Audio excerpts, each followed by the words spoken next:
শুক্রবার সকালে ডিওয়াইএফআই এর 5 জনের প্রতিনিধি দল ত্রিপুরা পুলিশের মহানির্দেশকের কাছে বিভিন্ন দাবি দাওয়াকে সামনে রেখে ডেপুটেশন প্রদান করেন। শুক্রবারে ডিওয়াইএফআই এর তরফে দাবি দাওয়াগুলির মধ্যে অন্যতম ছিল রাজ্যের আইন শৃঙ্খলার চরম অবনতি, নেশার চূড়ান্ত বাড়বাড়ন্ত গোটা রাজ্যে বিভিন্ন করিডোর ব্যবহার করে রাজ্যে নেশা সামগ্রীগুলি প্রবেশ করছে। সেই করিডোরগুলি চিহ্নিত করে মহানির্দেশকের কাছে করিডোরগুলি সম্পর্কে অবগত করা হয়েছে। রাজ্যে প্রতিনিয়ত চুরি ছিনতাইয়ের ঘটনা দিন দিন বাড়ছে, মানুষ এখন নিরাপত্তাহীনতায় ভুগছে।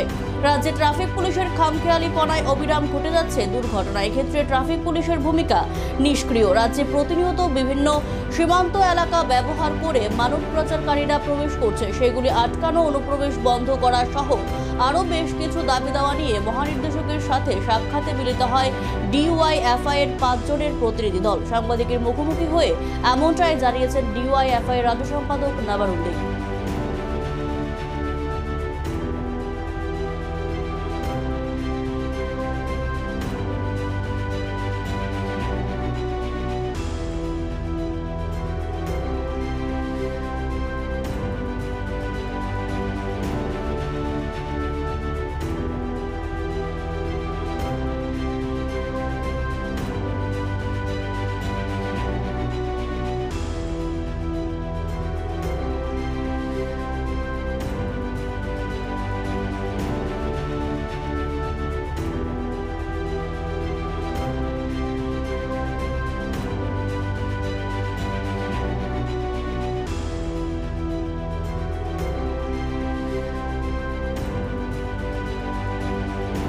আমরা ডিওয়াইএফআই ত্রিপুরা রাজ্য কমিটির 5 জনের প্রতিনিধি দল রাজ্যের মহানির্দেশকের সঙ্গে ডেপুটেশনে মিলিত হতে যাচ্ছি।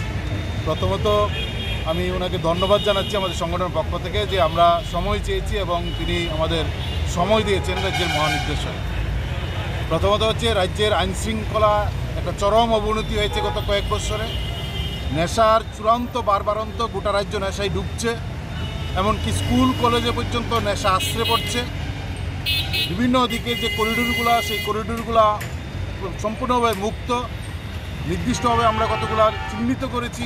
আমরা মুখ্য সচিবের কাছে এই নেশার করিডোরগুলো সম্পর্কে আমরা ওনাকে অবগত করব। তার সঙ্গে চুরি ছিনতাইগুলা গোটা রাজ্যে একটা ভয়াবহ অবস্থা রূপ নিয়েছে। মানুষ নিরাপত্তাহীনতায় ভুগছে প্রতিদিন। এর সঙ্গে আমরা যুক্ত করেছি যেটা যে ট্রাফিক ব্যবস্থাও প্রায় ভেঙে পড়েছেন। গোটা রাজ্যে প্রতিদিন যান দুর্ঘটনা ঘটছে, একাধিক মানুষ প্রতিদিন মারা যাচ্ছেন। আমরা দেখছি ট্রাফিক পুলিশ ব্যস্ত হচ্ছেন ফাইন কাটার জন্য, অথচ এই যে প্রতিদিন দুর্ঘটনা হচ্ছে এই ক্ষেত্রে প্রায় নিষ্ক্রিয়। এই প্রশ্নে আমরা নির্দিষ্টভাবে কিছু ঘটনা এবং কিছু সাজেশনও আমরা রাজ্যের মুখ্য নির্দেশকের কাছে আমরা দেব।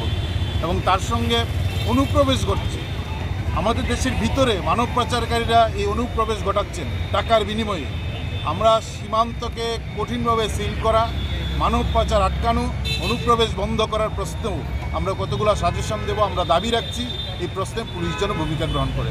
এই ঘটনাগুলো যার মধ্য দিয়ে রাজ্যের মানুষ প্রতিদিন ক্ষতিগ্রস্ত হচ্ছেন, রাজ্যের নিরাপত্তা বিঘ্নিত হচ্ছে। মানুষ দেখছেন যে আইন শৃঙ্খলা প্রতিদিন ভেঙে পড়েছে, একটা জঙ্গলের রাজত্ব কায়েম হয়েছে। গণতান্ত্রিক অধিকার প্রায় নেই বললেই চলে গোটা রাজ্যে। বিরোধীরা প্রতিদিন আক্রান্ত হচ্ছে।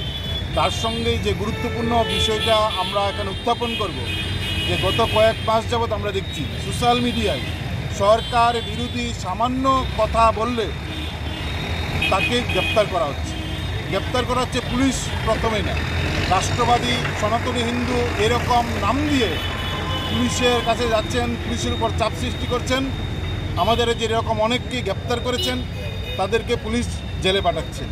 অন্যদিকে আমরা দেখছি অস্ত্র হাতে নিয়ে সোশ্যাল মিডিয়ায় লাইভ করে মানুষকে খুন করার, মেরে ফেলার হুমকি দিচ্ছেন। পুলিশ তাদের বিরুদ্ধে একটা শব্দ উচ্চারণ করছেন না, গ্রেপ্তার করছেন না, তাদের থানায় পর্যন্ত রাখছেন না। আর সরকার বিরোধী মত প্রকাশ করার সঙ্গে সঙ্গে তাদের গ্রেপ্তার করছেন। পুলিশ দিনের বেলা গ্রেপ্তার করেন, রাত্রেবেলা বিজেপির বাহিনী, বাইক বাহিনী তাদের বাড়িঘর ভাঙচুর করছে।